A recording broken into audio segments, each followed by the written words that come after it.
Hoy quisiera, haciendo un balance y escuchando lo que se planteaba hace un momento, hacer tres grandes reflexiones.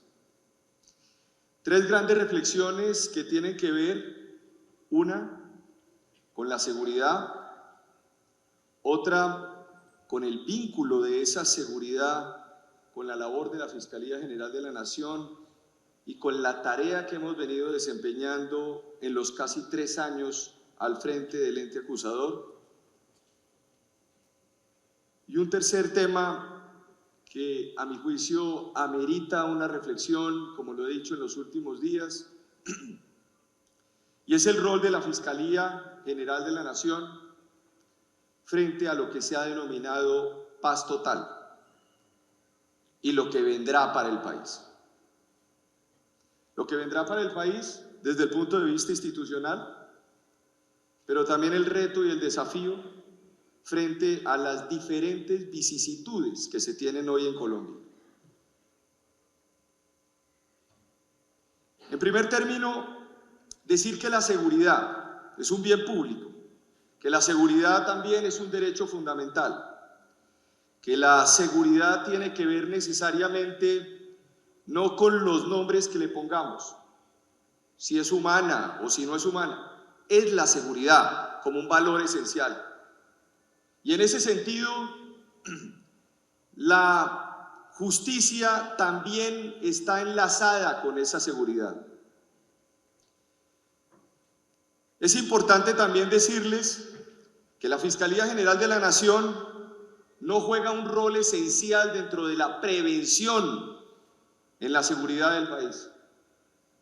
Es importante decirlo porque muchas veces se confunde en la opinión pública cuál es el rol de la Fiscalía. La Fiscalía General de la Nación llega cuando se han cometido los delitos, cuando hay hechos constitutivos de delitos que implican una intervención de la Fiscalía General de la Nación. Pero también es importante decir que ese vínculo de la Fiscalía y mío como jefe de la Policía Judicial de Colombia, conforme al artículo 250 de la Constitución, es un trabajo que se hace con la Policía Nacional, acompañando también esa labor en la policía, que no solamente es de prevención, sino también de investigación judicial.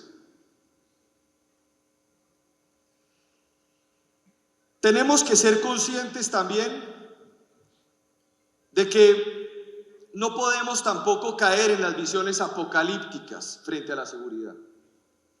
Colombia no es el país que era hace 40 años o hace 30 años. Era un país que tenía 130, 140 muertos por 100.000 habitantes en ciudades como Medellín entre 1985 y 1994. Era un país que tenía tasas de homicidio por 100.000 habitantes que estaban entre 60 y 70 muertos.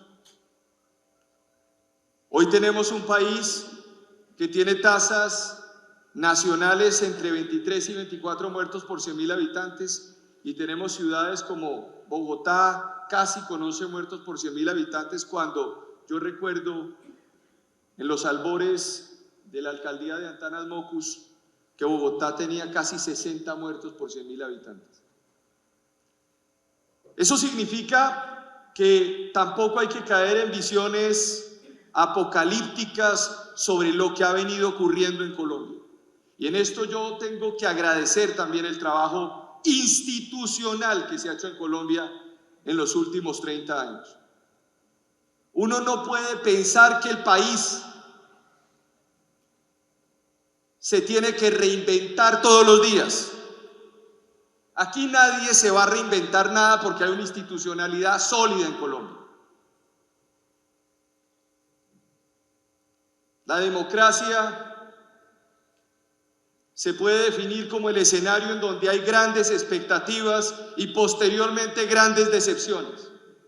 Y cada 4 años hay renovaciones en los países. Esa es la democracia.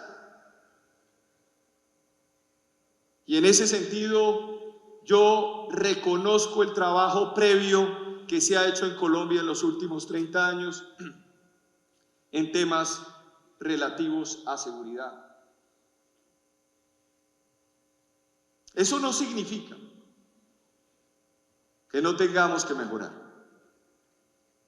Eso no significa que las cosas estén absolutamente bien. Eso lo que significa, querido subdirector, querida directora de la Dijín, coronel Olga, que tenemos que seguir trabajando y aunando esfuerzos para que mejoremos las estadísticas, para que mejoremos la percepción de la ciudadanía, para que la ciudadanía se sienta comprometida con un proyecto de país alrededor de las instituciones históricas que se han venido entronizando en nuestro territorio nacional. Y ahí quisiera pasar al segundo aspecto, y es cómo esa seguridad se puede articular con los 3 ejes de la Fiscalía General de la Nación que yo esbocé muy efímeramente el año pasado cuando los acompañé en este seminario, en este encuentro, y es la itinerancia, una itinerancia donde se ha determinado hoy se determinó dentro de nuestro plan estratégico 2020-2024, perdón, en donde también, en donde también se incluyó ese parámetro dentro del documento COMPES que incluyó o que planteó la política criminal 2022-2025 en junio de este año. Y esa itinerancia estaba planteada sobre la base fundamental de la persecución a la criminalidad en los territorios, entendiendo que el enemigo se está moviendo también, que la inseguridad y la delincuencia está jugando un rol trascendental en la circulación del delito. Lo que yo he denominado los corredores regionales de criminalidad.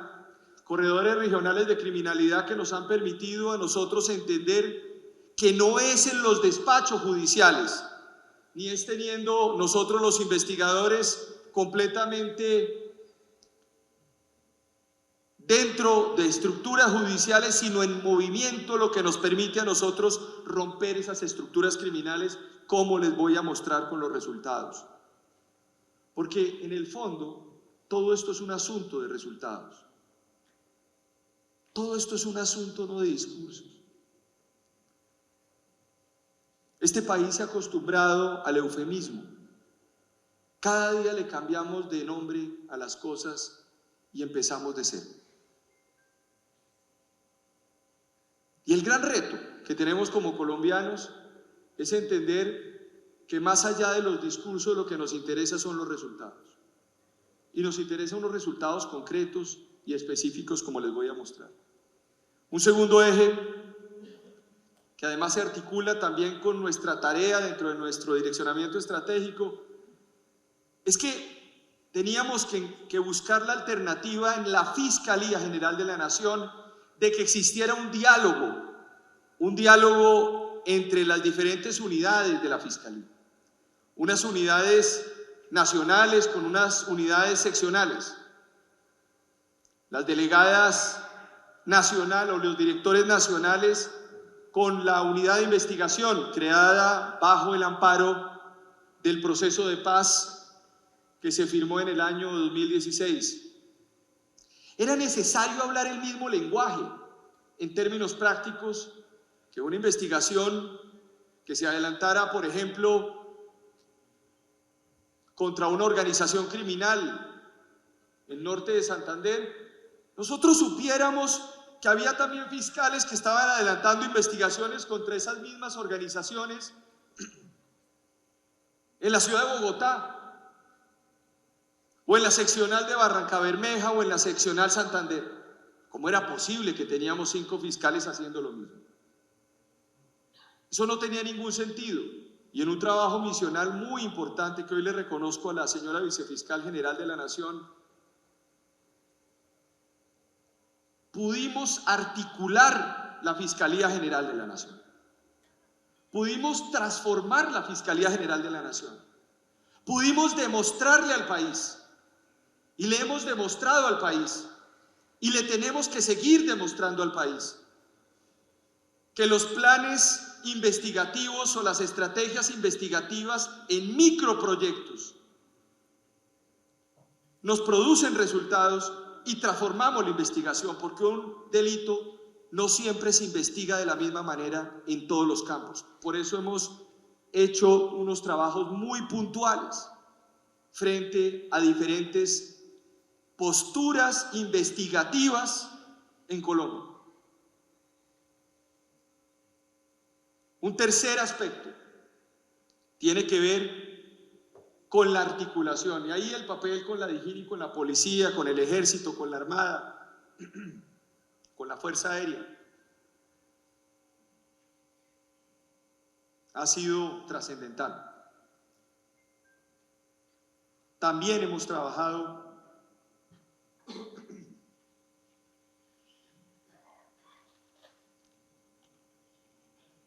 los aires acondicionados de los hoteles y de los lugares de tierra caliente. El trabajo con la UIAF, con la POLFA, con la DIAN. No podíamos trabajar de forma desarticulada con las superintendencias. Teníamos que hacer una tarea muy seria desde el punto de vista de la articulación. Teníamos que hablar el mismo lenguaje. Y hay algo trascendental frente a esto cuando hablaba con el presidente Gustavo Petro. La alternativa de persecución criminal es una alternativa que tenemos que focalizar, y hemos tenido que focalizar sobre esos nodos criminales en el país. Básicamente lo que hemos hecho es articular una política de la Fiscalía General de la Nación hoy con lo que seguimos haciendo con las diferentes entidades del Estado. Vuelvo y repito, no se parte de cero, ni se puede partir de cero. Los trabajos ya están absolutamente elaborados, articulados. En ese sentido, esos 3 ejes que les estoy planteando, más el vínculo con el nodo de la seguridad, nos lleva a poder actuar de forma adecuada. Pero ahí yo llamo la atención sobre un tema que es importante y que quiero poner en discusión. Me sigue preocupando la criminalidad en Colombia y me sigue preocupando que sigan matando líderes sociales en Colombia, que sigan asesinando reincorporados. Y en ese punto llamo la atención del Ministerio del Interior, de la Consejería de Derechos Humanos, que necesitamos políticas de prevención, porque la Fiscalía no las va a hacer. La Fiscalía llega cuando los hechos ya se han cometido. Aquí no podemos estar atados a ver qué tipo de discurso aplicamos en prevención. Aquí necesitamos aplicación efectiva de la prevención. Y eso se mide fácilmente. ¿Cuántos muertos había ayer y cuántos muertos hay hoy? Si hay menos, si hay más. ¿Cuánta inseguridad hay hoy y cuánta inseguridad había ayer? Ese es el reto para poder articular. Es con resultados cómo podemos resolver esto. No es jugando bien solamente en la cancha, es haciendo los goles. Y eso nos debe plantear grandes desafíos como país, porque lo que hemos visto es una continua y evidente vulneración de derechos fundamentales en el territorio nacional en diferentes lugares del país. Claro, hay tareas que hemos venido haciendo como las rutas de esclarecimiento en los territorios, temas de delitos sexuales, temas de delitos contra niños, niñas y adolescentes, temas contra feminicidio, en donde empezaron las estadísticas a mostrarnos que ha empezado a reducir el número de crímenes, y yo estoy seguro, absolutamente seguro, por temas de análisis frente a la prevención especial que uno podría analizar en las normas penales, no solamente con las sentencias que se profieren, sino también por las investigaciones efectivas que cuando usted llega a los lugares, cuando usted investiga adecuadamente, cuando usted imputa, cuando usted solicita las medidas de aseguramiento, cuando usted impone unas condiciones de Estado en la justicia, pues inmediatamente se presenta una reducción del delito y también se presenta una disuasión para los delincuentes en esos delitos. Y lo hemos establecido también en casos como feminicidio. Yo creo que esos son temas que hay que destacar, pero yo también destaco las sentencias judiciales. Y yo quiero felicitar hoy a todo este equipo de policía y de fiscalía que ha logrado todas estas condenas judiciales contra los miembros de la primera línea.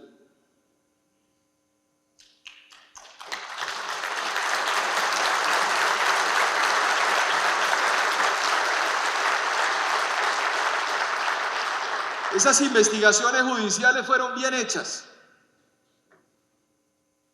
fueron bien establecidas, fueron con prueba técnica, fueron con CDRs, fueron con intervenciones, interceptaciones de abonados celulares legítimamente solicitadas ante los jueces de control de garantías. Aquí en Colombia no se persigue a nadie por la política.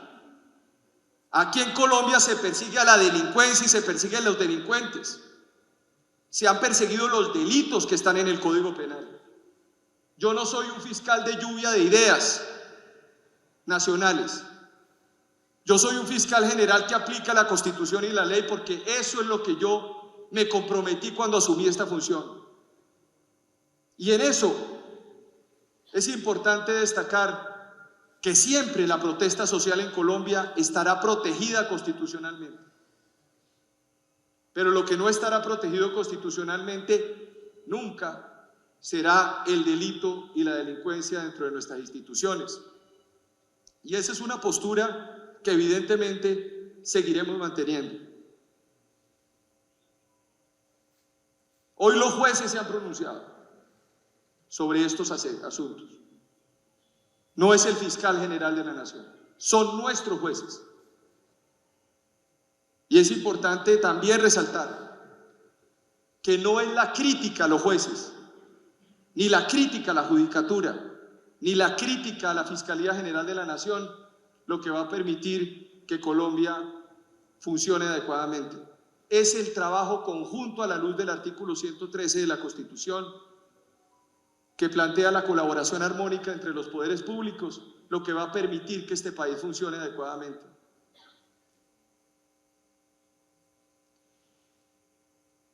Del mismo modo, en el marco de ese segundo aspecto que yo les hablaba de los resultados,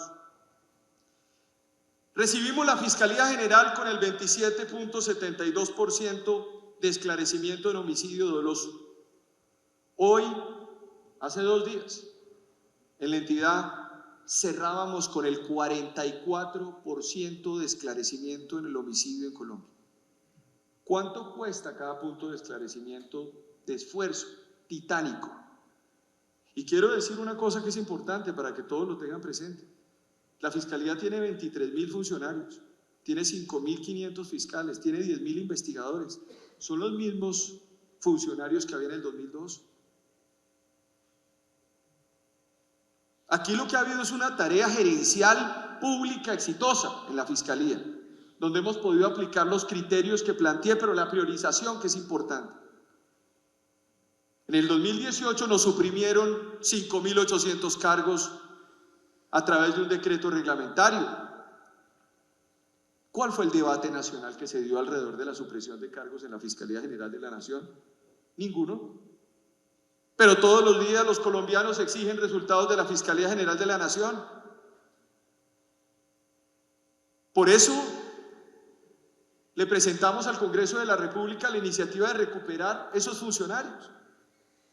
Y recuperemos los funcionarios sobre la base, ojalá, de concursos públicos, como lo planteamos en el proyecto, y cuando yo no sea fiscal general de la Nación, para que no haya dudas de que mi único interés es que esto le funcione al país y de que no existe ningún interés distinto al mejoramiento, al avance significativo dentro de nuestra entidad de los resultados que hoy le estamos mostrando a los colombianos. En homicidios múltiples pasamos del 57-63% al 86-88% de esclarecimiento. Feminicidio del 90% al 95% hoy de esclarecimiento, 18 departamentos del país con el 100% de esclarecimiento.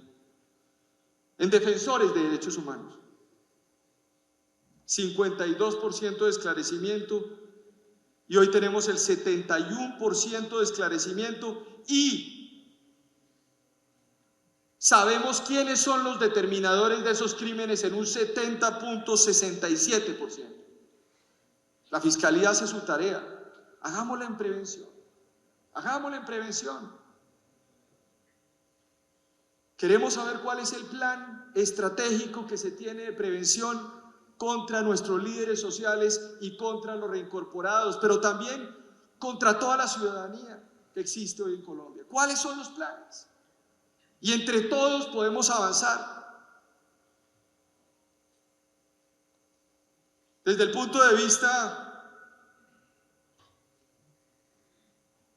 del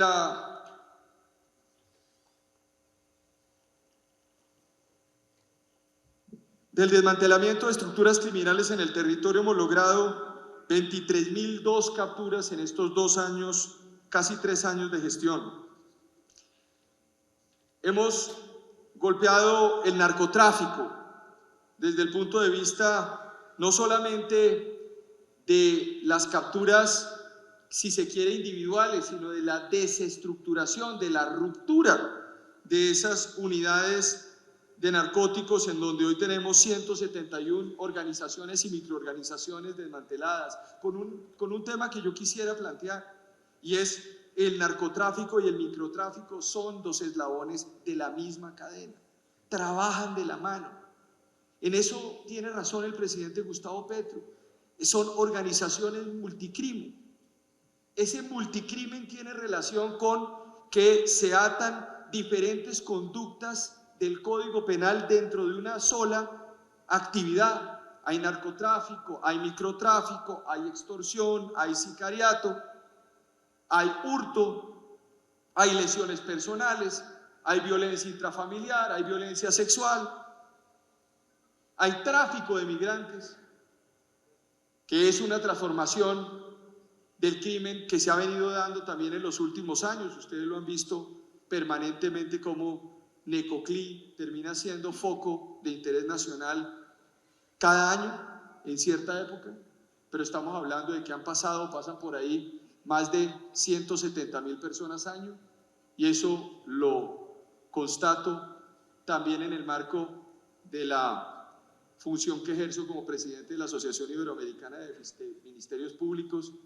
que han planteado la idea mis colegas de la preocupación por el paso de migrantes por los diferentes canales que tenemos en el territorio nacional fronterizos.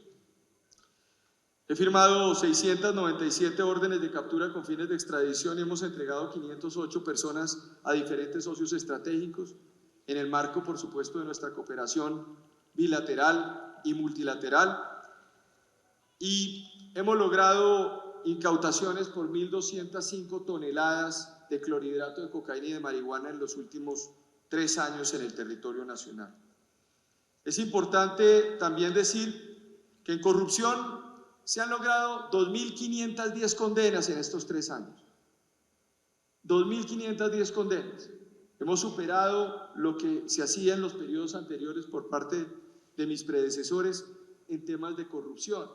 Estamos haciendo un trabajo regional para ir detectando cuáles han sido los grandes casos de corrupción para poderlo resolver, pero ustedes lo saben muy bien cuáles han sido y lo tienen en la retina, casos como por ejemplo el de las regalías y recursos públicos en el Congreso de la República, que se generó en una investigación de la Fiscalía General de la Nación con la Sala de Instrucción de la Corte Suprema de Justicia, donde pudimos golpear incluso parlamentarios que se encontraban actuando de forma indebida en el país.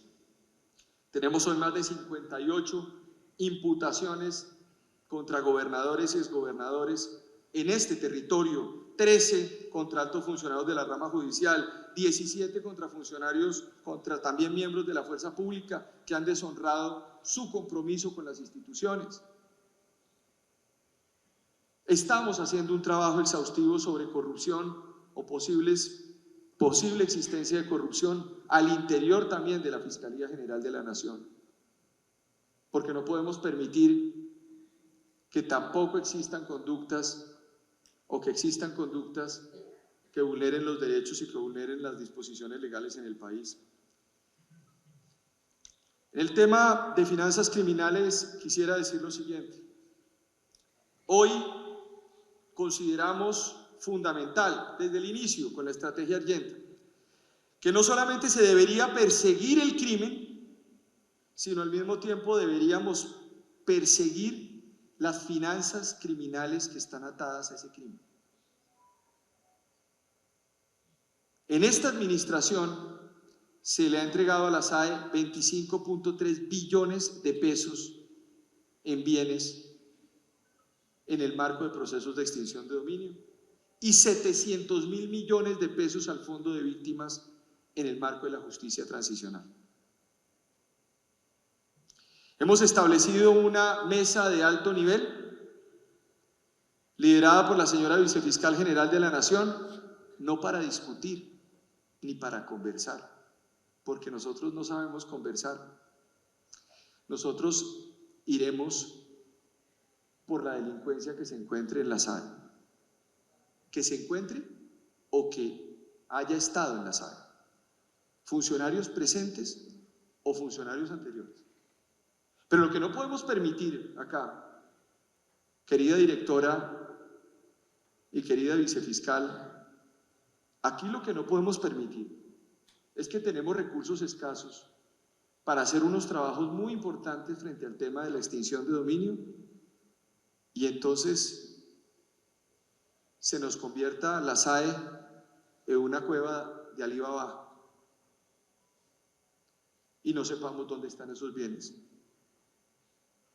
En ese sentido tenemos que tener claridad frente a lo que nosotros vamos a encontrar frente a esto y hablaremos con resultados una vez tengamos las decisiones judiciales pertinentes. Quisiera, por último, hacer un par de reflexiones sobre lo que se ha denominado paz total. La Fiscalía General de la Nación está comprometida con la paz en Colombia. Pero está comprometida con la paz en Colombia no porque exista una política atada a la paz por parte del actual gobierno. Está comprometida por la paz en Colombia porque el artículo 22 de la Constitución Política de Colombia así lo dice, y yo acato la Constitución de Colombia, que dice que la paz es un derecho y un deber de obligatorio cumplimiento. Estamos comprometidos y estoy comprometido con esa idea de paz total porque yo ayudé a redactar y participé activamente también en lo que se intentó y se logró finalmente en la paz de La Habana.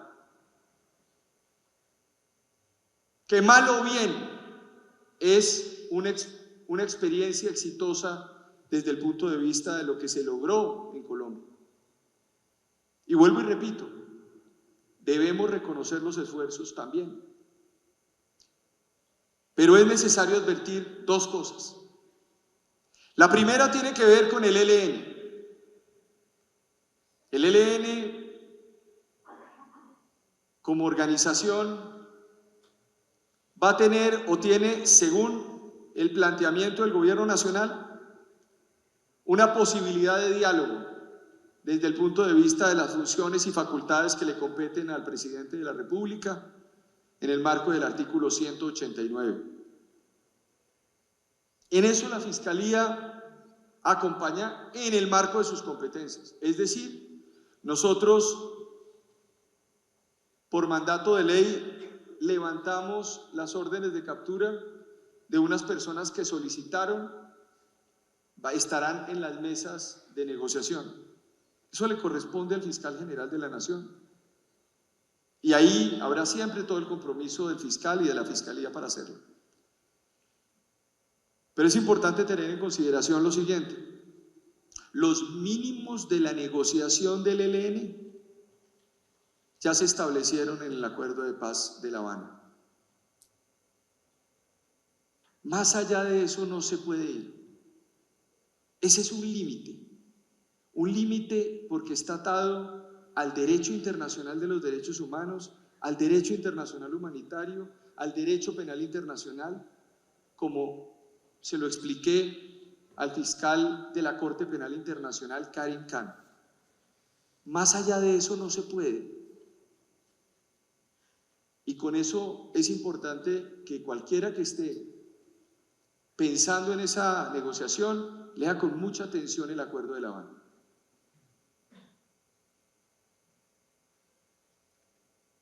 Porque ir más allá de esto implicaría una responsabilidad penal internacional y una responsabilidad del Estado en compromisos que irían más allá de lo que yo denominé además también el margen nacional de apreciación y el capítulo 4 y 5 del capítulo 5 del Acuerdo de Paz de La Habana.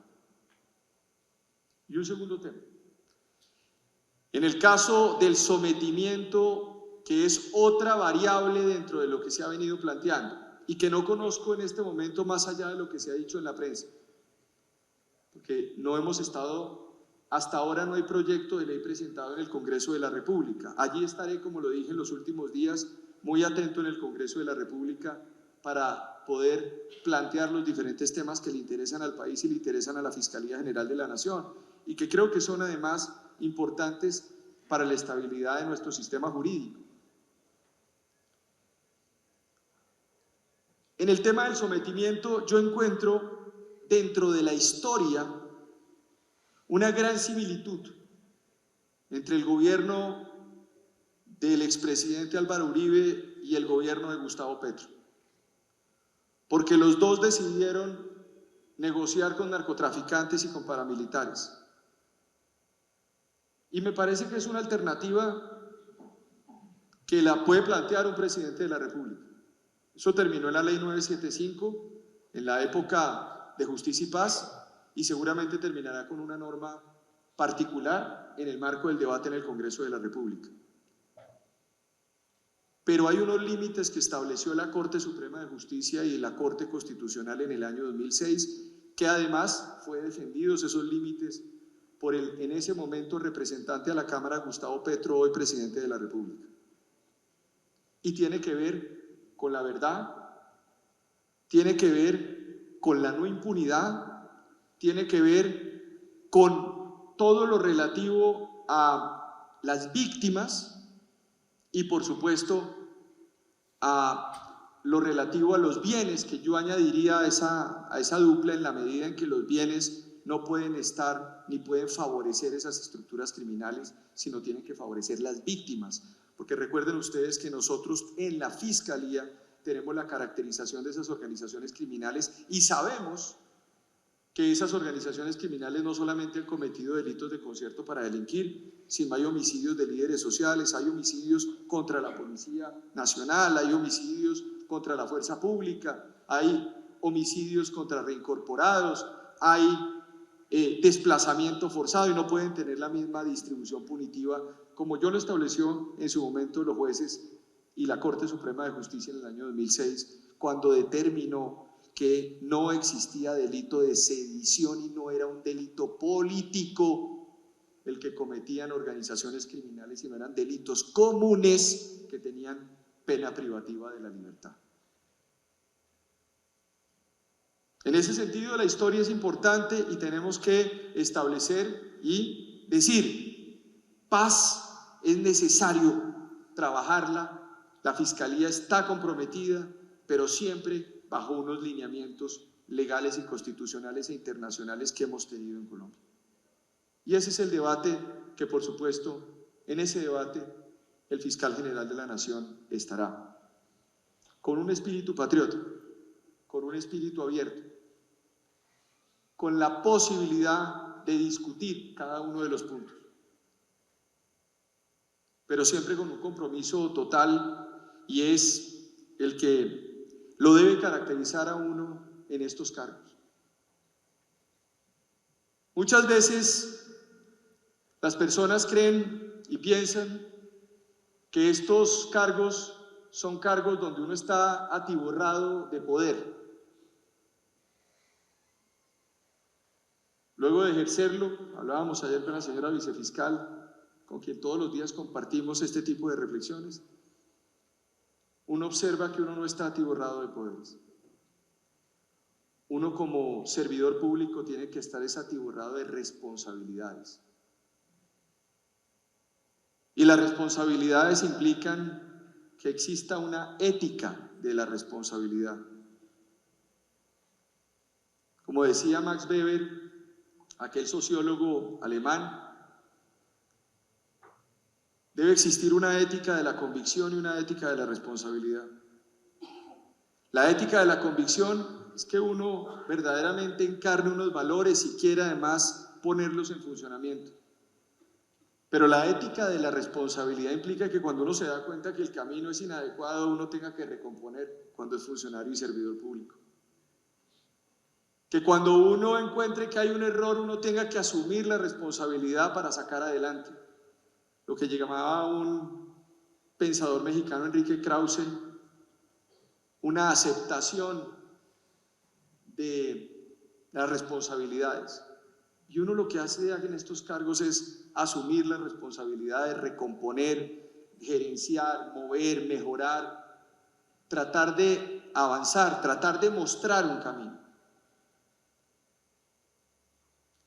Mi único derrotero, entonces, al 14 de febrero del 2024, con este país, con ustedes, con los ciudadanos, con los funcionarios de la Fiscalía, con nuestros colegas en las instituciones, es actuar con responsabilidad y no solamente con convicción. Muchísimas gracias.